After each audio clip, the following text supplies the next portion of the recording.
Okay, so back in Maya, we're bringing the textures in from Substance Painter, right?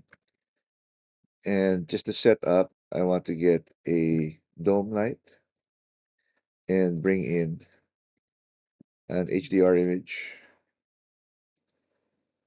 something like that, maybe. See how that looks. It's a bit strong. Let's get something like that. Not quite as stark. Yeah, there you go. Okay, let's do the glass first. So I'm gonna hide the tankard. Let's look at the glass bottle. Focus on this.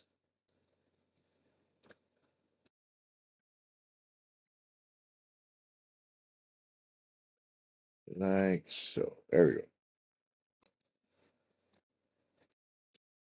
So first of all, the glass has to be transparent, right? In Maya terms, Arnold terms, that's transmissive.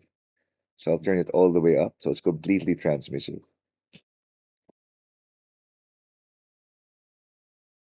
Okay.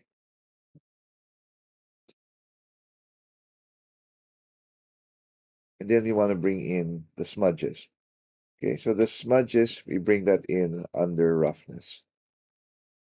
So specular roughness, I click on the checkered box, go to File, Rough Substance, Bottle and Tankard, and we see glass bottle roughness right here. I'm gonna open that.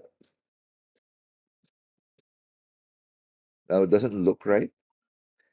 The reason for that is you want to change a couple of settings. Okay, so once you load your file in that same node, okay, you go down to color space, you switch this to raw, okay, and then under color balance, don't forget to turn on alpha is luminance, okay, and then you select the bottle itself, you go down to Arnold and make sure opaque is unchecked, right? So back to our material, you can see slowly as the glass resolves, you see a smudgy, dirty glass.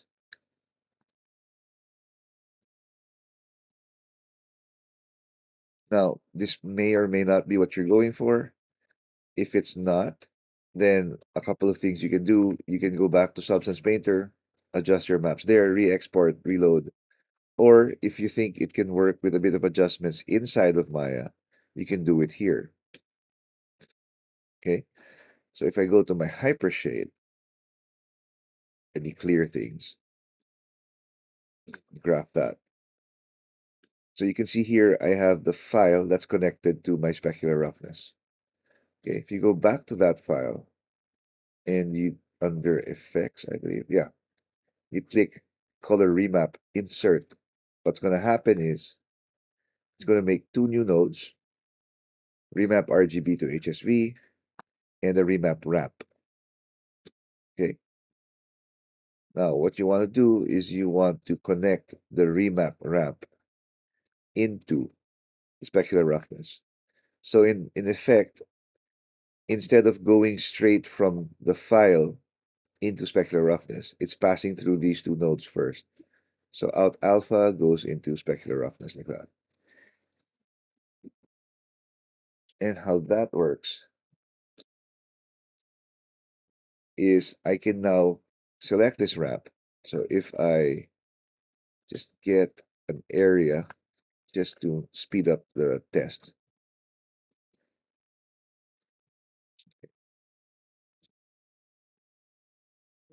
And let's save a file, save a copy.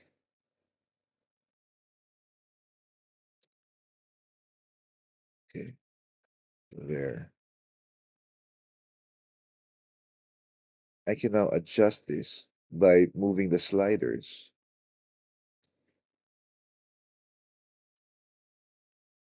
See? So I have less and less.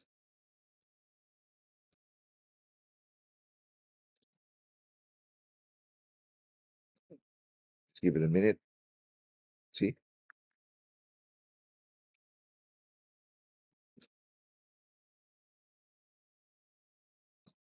It's barely any different. We go back here. uh,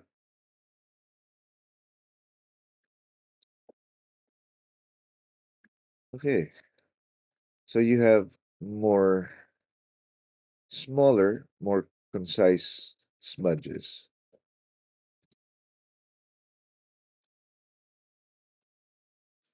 Okay, so it's more defined smudges. If you want the glass itself to not be so clear, you can go to the black and lift that a little bit.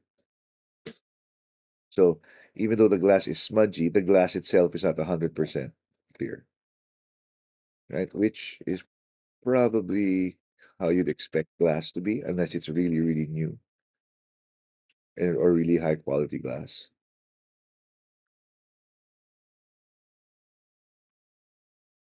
Okay, so you can compare this to that.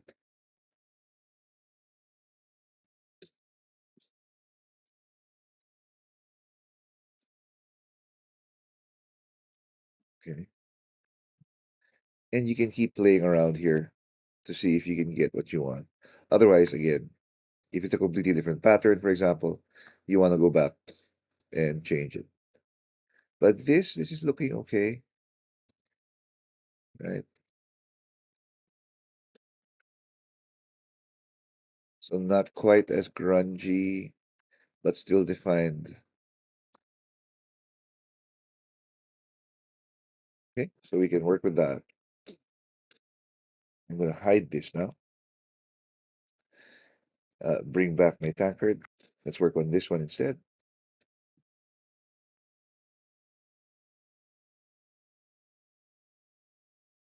Right, there we go. Let's go to my materials. The tankard wood.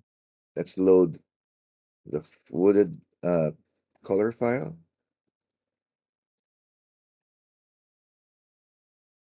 Base color. No, no, no. It's wood base color over here.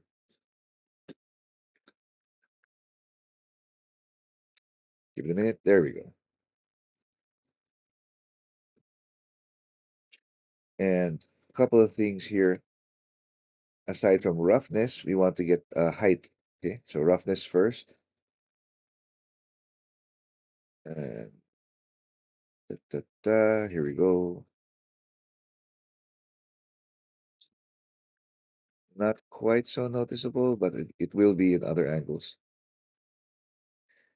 Um, you see the dirt on it already. We can look at all the way down under geometry, bump mapping. Click on that. Choose file. Okay, so what it does is it makes this bump node. If I go now here and I arrange all of this,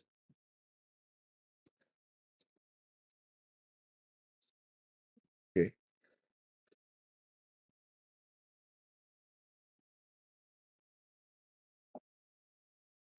let's just select this, graph that. There we go, that's better. So under, here we go, bump node. Now this is a node that's needed for height maps. That's automatically made. And then connected to that is the file that you want to load. Okay, so I'm going to load back here again. We have wood height. There we go. And as you can see now, there is some height to it.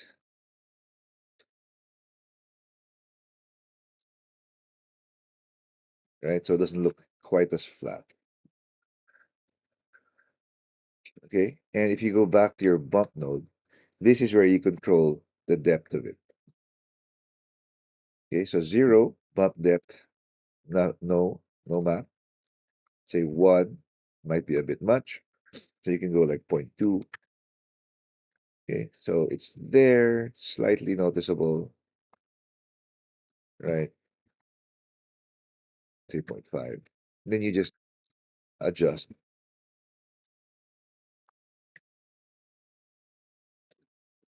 Okay. And lastly, we go for tankard metal. Okay.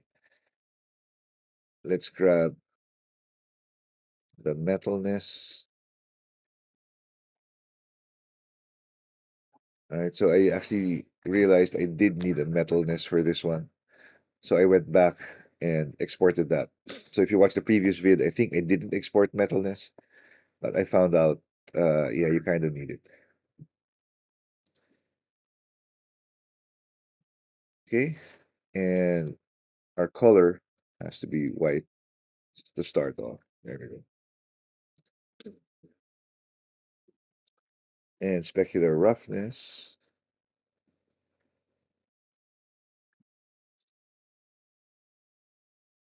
File. Oops, not that one. And tankard and wood roughness. Okay, same deal as before. We switch this to raw and alpha is luminance. There we go.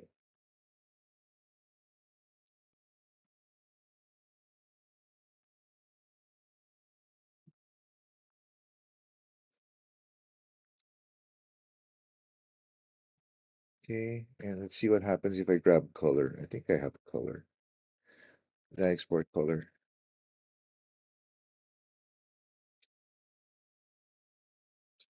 Metallic base color. Yeah, so that gives me the dirt. There you go.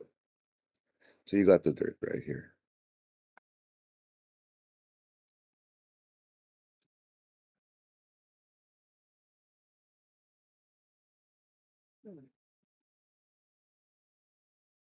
Okay, and again with the specular, you can make your adjustments as needed. This looks nice. Let's bring out the bottle.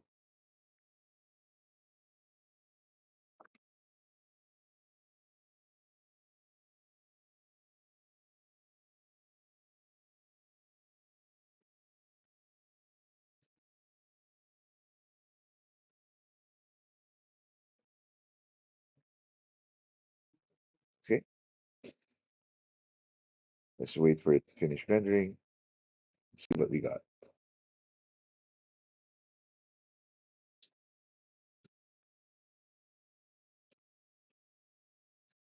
And there you go.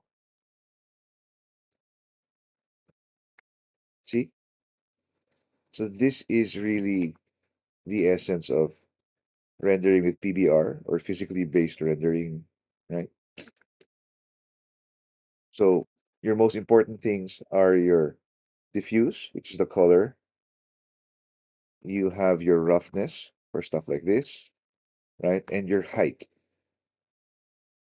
Okay, those are the only really common important things to note with PBR, right? With physically based rendering. The other stuff like transmission and emission are all as needed, but for the majority of things, as long as you have your color, your height, and your roughness, you're good.